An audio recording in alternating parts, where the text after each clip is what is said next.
नमस्कार, स्वागत है आपका। मेरा नाम है विपिन बेबाक। मेरे साथ मेरे सहयोगी शादाब रिजवी। धन्यवाद सर। राजस्थान के पूर्व मुख्यमंत्री और कांग्रेस नेता अशोक गहलोत ने पहलगांव में आतंकियों से धर्म पूछकर मारे जाने के सवाल पर बड़ा बयान दिया है। उन्होंने कहा है कि यह दुर्भाग्यपूर्ण है, धर्म पूछकर मारा गया, तो आप समझ सकते हैं कि क्या उसकी सोच रही होगी, किस प्रकार की उनकी सोच है। जितनी निंदा करें उतनी कम है। आप चाहे किसी धर्म या जाति की बात करें, जिस प्रकार से जघन्य हत्याकांड किया गया है कोई भूल नहीं सकता। उन्होंने कहा है कि इस हमले ने सबको झंझोर कर रख दिया है। ये इतना घटिया काम है, मानवता पर कलंक है। कुछ आतंकवादियों ने जो आतंक मचाया है, पूरे देश में रिएक्शन होना स्वाभाविक है।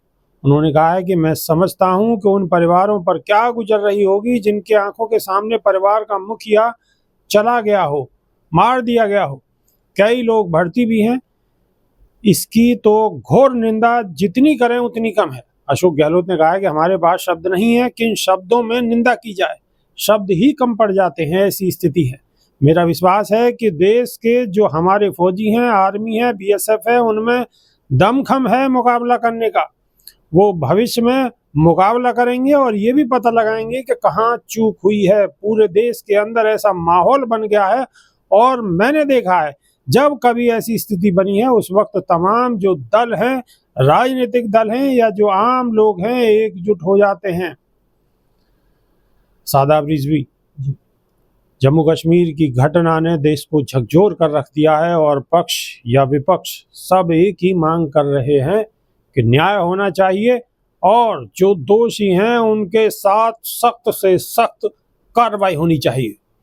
बिल्कुल सख्त कार्रवाई होनी चाहिए और इस तरीके की घटना वाकई निंदनीय है। निंदनीय है, चाहे विपक्ष हो या किसी भी दल के सत्ताधारी पार्टी के लोग हों या और लोग हों, देश के नागरिक, आम नागरिक हों, सब लोगों का यही मानना है कि इस तरीके की घटना जो हुई है ये बहुत निंदनीय है और अशोभनीय है। लेकिन इसके पीछे अगर कहीं सवाल उठता है तो ये जो चूक वाली बात आती है कि कहीं ना कहीं चूक हुई है, तो फिर चूक कैसे हो गई? सरकार जो दावा करती रही है हमेशा से कि हमने आतंकियों का खात्मा किया है, हमने चाइना को लाल आंख दिखाई है, पाकिस्तान की औकात नहीं है, और दुनिया भर के देशों का, जो दुश्मन देशों का, बार बार वो ये कहती हैं कि उन लोगों का या दूसरे देशों का आज तक इतना भी हौसला नहीं है, इतनी भी हिम्मत नहीं है कि भारत की तरफ को आंख उठा के देख ले। तो फिर अब ये क्या हो रहा है? ये जो आतंकवादी गतिविधियां हो रही हैं और आतंकी घटनाएं लगातार बढ़ रही हैं, इन सबको क्या कहेंगे आप? ये सरकार का पूरे तरीके से फेलियर है। और सरकार सिर्फ और सिर्फ दिखावे की बात करती है, जुमलेबाजी की बात करती है। सरकार ने पहले कहा 370 हटा दी, हमने अमन चैन कायम कर दिया। वो अमन चैन कहाँ गया? अगर 370 हटाने के बाद और फिर उसके बाद में इस तरीके की आतंकी घटनाएं हो रही हैं, तो फिर अमन चैन कहाँ गया? एक तरफ सरकार ये दावा करती थी कि हमने पत्थरबाजों को उनको सबक सिखा दिया, कहाँ गए पत्थरबाज? लेकिन अब क्या है? अब तो गोलीबाज निकल कर आ रहे हैं, अब तो चाकूबाज निकल कर आ रहे हैं, अब तो हथियारबाज निकल कर आ रहे हैं। तो अगर शादाब रिजवी, साथ साथ मीडिया, जो गोदी मीडिया है, वो लगातार खबरें चला रहा है कि ये मतलब हिंदू मुस्लिम पूछकर ये सारी कार्रवाई की गई है। हो सकता है पूछा भी गया हो, लेकिन अगर पूछा गया है तो जो मुस्लिम इस घटना में जो खत्म हुए हैं, जो शहीद हुए हैं, तो अगर पूछा गया है तो वो शहीद कैसे हुए? कई परिवार शहीद हुए हैं। जम्मू कश्मीर का एक घोड़े वाला जो व्यक्ति है वो भी शहीद हुआ है उसमें।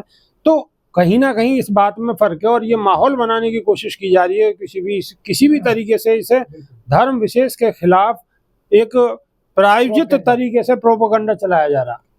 देखिए बेबाक जी, मैं ये नहीं कह रहा हूं कि आतंकी गतिविधि या आतंकी हमला या आतंकवादी काम पहली बार हुआ है देश के अंदर। इससे पहले जब कांग्रेस की सरकार थी तब भी ऐसे काम हुए हैं, ऐसे कुकृत्य तब भी हुए हैं, निंदनीय है। लेकिन सबसे घटिया हरकत जो इनकी है, सबसे शर्मनाक हरकत जो इनकी है, वो ये है कि एक तरफ तो देश के अंदर इतनी बड़ी आतंकी घटना हुई, देश के आम नागरिक शहीद हो गए, उसके ऊपर भी धर्म की राजनीति करी जा रही है। क्या भारतीय जनता पार्टी को जांच के अलावा मुद्दे को भटकाने का काम आता है सिर्फ? क्या भारतीय जनता पार्टी के जो नेता हैं, जो इस तरीके की अनर्गल बयानबाजी करते हैं, उनको ये नहीं दिखता कि आतंकवादी का कोई धर्म नहीं होता, मरने वाले का कोई धर्म नहीं होता, वो तो पीड़ित है? क्या पीड़ित का भी अब धर्म देखा जाएगा? क्या जिनकी हत्या हुई है, जो मृतक हैं, जो शहीद हैं, शहीदों का भी धर्म देखा जाएगा? क्या जो मारने वाले हैं उनका भी धर्म देखा जाएगा?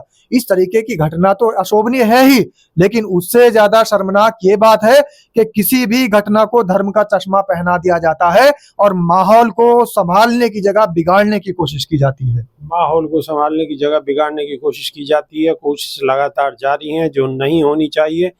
आम जनमानस ये बिल्कुल नहीं चाहता कि किसी भी तरीके से कोई भी अप्रिय घटना हो, लेकिन जिस तरीके से मीडिया प्रायोजित कार्यक्रम को पेश कर रहा है और माहौल बनाने की कोशिश कर रहा है, वो कहीं ना कहीं निंदनीय है। जो घटना निंदनीय है, उसी तरीके से यह माहौल को खराब करने की जो चेष्टा की जा रही है वो भी निंदनीय है। विभाग जी, मेरा तो मानना यह है कि जनता जनार्दन है और जनता फैसला करती है। आप देखिए, कमेंट आप कह दीजिए लोगों से, कि कमेंट के माध्यम से बताएं क्या इसके अंदर सरकार का कहीं ना कहीं भूमिका इनकी संदिग्ध है, क्या सुरक्षा में चूक है? आपको जवाब मिल जाएगा। ये सारा कमेंट के माध्यम से अवश्य बताइएगा कि हाँ, सुरक्षा में चूक की बात है या नहीं है, और सवाल पूछना चाहिए या नहीं पूछना चाहिए। अभी के लिए सिर्फ इतना ही। नई वीडियो में फिर रूबरू होंगे। बहुत बहुत शुक्रिया। नमस्कार। धन्यवाद साहब।